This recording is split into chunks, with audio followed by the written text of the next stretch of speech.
Vamos falar num negócio fascinante hoje: sistemas de IA com múltiplos agentes.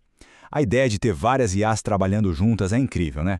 Só que na prática, quando a gente sai de um exemplo bonitinho e vai para um sistema de verdade para valer, a coisa pode virar um caos, e muito rápido. E aí fica a pergunta que não quer calar. O que acontece de verdade quando esses agentes autônomos simplesmente saem operando por aí sem nenhuma regra clara? Cada um por si, sem uma estrutura para guiar o caminho? Bom, o resultado é o caos total. A gente vê alucinações que se acumulam, sabe? Um erro de um agente vai alimentando o erro do outro.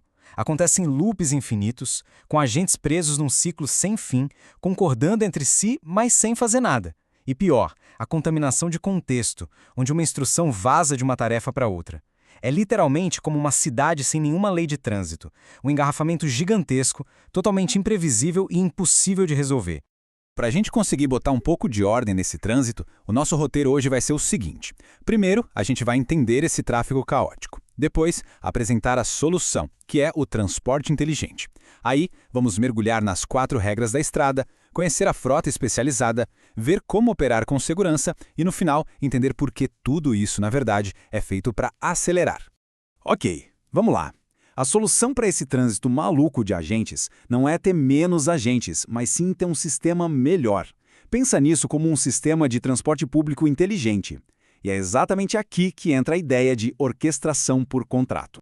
Então, em vez daquele cenário de cada um por si, imagine uma rede de transporte bem definida, com trens que seguem trilhos, ônibus que têm rotas fixas e todos eles operando com base em regras muito claras.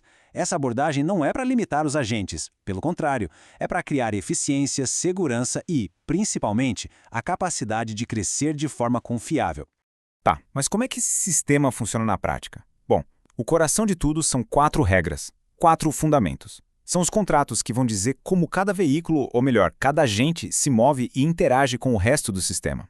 A primeira regra de todas é o contrato de dados. Ele exige uma coisa: precisão. A informação que um agente passa para o outro precisa estar num formato perfeito, estruturado, como uma chave que encaixa na fechadura, sem nenhuma margem para ambiguidade. A melhor analogia para isso é um bilhete de trem. Pensa só, ele precisa ter a origem, o destino, a data, tudo no formato exato. Se alguma coisa estiver errada, a catraca simplesmente não abre. O agente não consegue seguir em frente. Simples assim.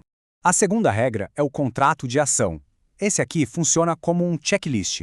Ele vai verificar se todas as condições necessárias foram cumpridas antes de uma tarefa começar, e depois que ela termina, ele confirma se o resultado esperado foi realmente alcançado. É uma verificação de ponta a ponta.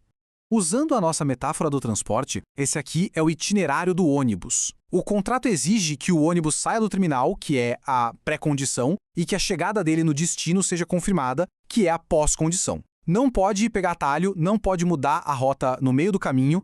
Agora, a terceira regra, o contrato de política. Esse aqui é o guarda de trânsito do sistema, a camada de segurança e governança. É ele que impõe as regras mais importantes, garantindo que os agentes sigam as políticas da empresa, principalmente quando a gente está falando de dados sensíveis.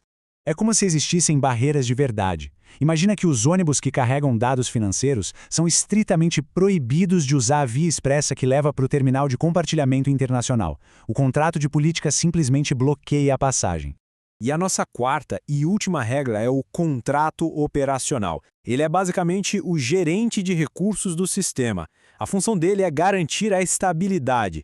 Ele define limites de tempo e de tentativas para cada operação, impedindo que um único agente com problema acabe derrubando a rede inteira.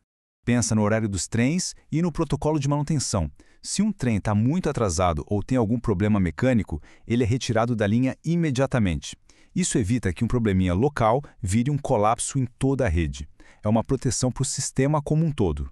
Bom, com as regras da estrada bem definidas, agora a gente precisa dos veículos certos para rodar. Um bom sistema de transporte não usa o mesmo tipo de veículo para tudo, né? Ele tem uma frota especializada, em que cada um é perfeito para sua função. A nossa frota aqui tem 4 especialistas principais.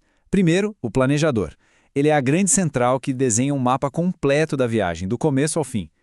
Depois vem o roteador, o nosso controlador de tráfego. Ele olha o mapa e decide: aqui é melhor um trem-bala ou um ônibus local. Em seguida, temos o executor, que é o motorista focado, aquele que conhece a sua rota de corre salteado. E por último, o verificador. Pensa nele como um fiscal bem rigoroso que garante que a entrega foi feita no lugar certo e do jeito certo.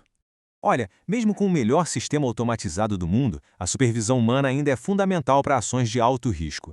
É aqui que entra o chamado humano no circuito, ou RIO, mas não como alguém que atrapalha o fluxo, e sim como uma camada inteligente de segurança.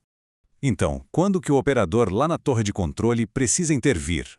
Basicamente em 3 cenários. Primeiro, para ações de alto risco, como uma transferência de dinheiro. Aí a aprovação humana é obrigatória. Segundo, se a confiança do próprio sistema numa tarefa cai abaixo de um certo nível, ele pede uma segunda opinião humana. E terceiro, para manter a qualidade lá em cima, 5% de todas as tarefas que deram certo são sorteadas e auditadas por uma pessoa. Depois de tanto falar em regra, contrato, verificação, pode até parecer que o objetivo de tudo isso é deixar as coisas mais lentas, não é? Mas o pulo do gato, o ponto principal, é que o exato oposto é verdade. Toda essa estrutura foi pensada para uma única coisa: permitir que o sistema acelere. Essa frase aqui resume tudo. Contratos não são burocracia, eles são os freios de um carro de Fórmula 1. E pensa bem, um carro de F1 tem os freios mais potentes do mundo, não para andar devagar, mas sim para poder chegar em velocidades absurdas com a segurança de que vai conseguir parar quando precisar. E para reforçar essa ideia, vamos quebrar 2 mitos bem comuns. Primeiro, mais agentes não significa mais inteligência. Na verdade, geralmente significa mais custo e mais lugares onde as coisas podem dar errado. E o segundo mito, segurança não é ficar tentando censurar o que o modelo de linguagem fala. Segurança de verdade é blindar as ferramentas que o agente usa. Isso tudo nos deixa com uma reflexão final.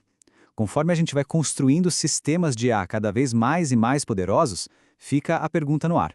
Estamos dando a eles os freios necessários para que possam acelerar com segurança, ou estamos só pisando fundo no acelerador e torcendo para dar tudo certo?